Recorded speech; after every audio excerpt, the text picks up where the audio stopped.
The current struggles over the so-called Northern Ireland Protocol, which places an invisible border down the Irish Sea, are rooted in what I would call Brexit denial syndrome. That's right, Brexit denial syndrome, BDS. Now, this flawed and unworkable solution of the Northern Ireland Protocol, which is destabilising a hard-won peace in the region and damaging its economy, exists as a monument to the refusal of Brussels to accept the referendum result of 2016. And it's more evidence that the Eurocrats just don't accept reality. They are suffering from Brexit denial syndrome. Now, I voted Remain. I was a Remainer. I'm married to a German. That's commitment to the European cause. But there's one simple reason why I am now for Brexit. Because the majority of the people voted for it. That is how democracy actually works. Remainers in this country have continued to debate a decision that's already been made. They've got Brexit denial syndrome too. And of course, they've spent years trying to reverse that decision, including the leader of the opposition, Keir Starmer, the architect of Labour's second referendum policy, which of course lost them the last election. People are still battling that referendum decision like the Japanese soldiers still fighting the Second World War in the early 1960s. Too many people on both sides of the channel didn't get the memo. Brexit has happened.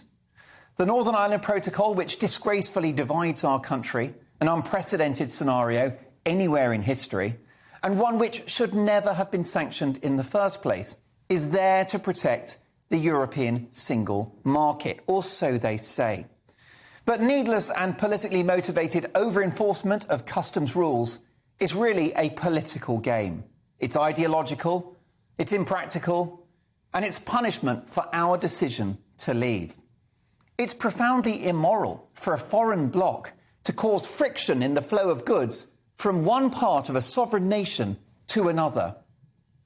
A perfectly sensible solution is available, and one that will be pursued, I'm sure, by our impressive Foreign Secretary, Liz Truss. There she is, an impressive figure. Well, it's very interesting. Writing in the Mail on Sunday newspaper today, their journalist David Jones cites the Centre for Brexit Policy, who propose an amazing solution, a mutual enforcement of customs regulations whereby the UK and the EU would each take responsibility for ensuring that no non-compliant goods were exported into the other's territory, thus protecting both internal markets. Sounds sensible. But if common sense and pragmatism do not prevail, then Liz Truss has every right to trigger Article 60, which eliminates that border altogether. All hell will break loose, but so be it.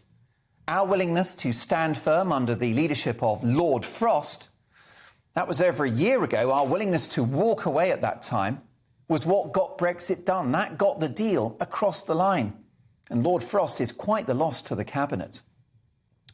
Enforcing these needless rules in terms of customs across the Irish Sea isn't just impractical, it's not just economically illogical, but it's deeply unethical too, and dangerous, as playing politics with trade risks lives.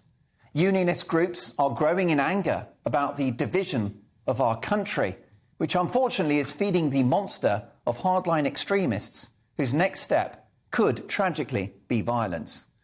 The Northern Ireland Protocol risks restarting the Troubles if that hasn't happened already. And be clear, in time, those who won't take a more sensible approach and seek a long-term, practical and flexible solution will have blood on their hands. I know that the result of the referendum was tough for the EU. I get it, but tough luck.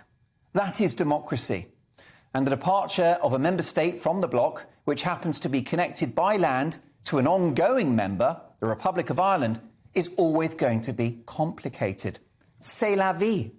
Merde happens. Forgive my French. Allow me to illustrate my point that all of this is political. If Scotland were to become independent, it would doubtless be welcomed into the bosom of the EU, at which point they would face exactly the same issues with the Scottish border to England. Scotland would be in the EU, and the single market, but Wales and England not. At that point, it's very clear the EU would find a practical solution because, surprise, surprise, at that point, it would be in their interest, as they would be keen to absorb Scotland into the project. So you see, all of this comes down to political will. It's all a decision, folks. And don't give me any guff about the protocol being there to prevent a hard border in Northern Ireland. We will never erect one. The closest we've ever come to the threat of a border between the north and south of Ireland came from, wait for it, the EU themselves. The EU Commission threatened just that during the row over vaccine supplies last year. Now, I've got a lot of faith in Liz Truss. She is our Foreign Secretary, of course. In Liz, we trust. As Trade Secretary, she negotiated a flurry of trade deals with countries all over the world, with many more in the pipeline. But this is her greatest challenge yet. If she faces off the EU and creates a lasting settlement so that we can move on from this and actually have a positive relationship with Europe, it will be her great legacy. And it could nudge her closer in time to the occupancy of number 10 itself.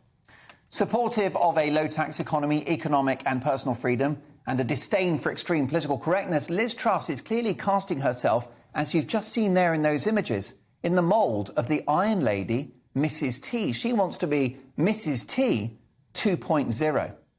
But the message from Liz Truss to her European counterparts must be a simple one. EU turn if you want to.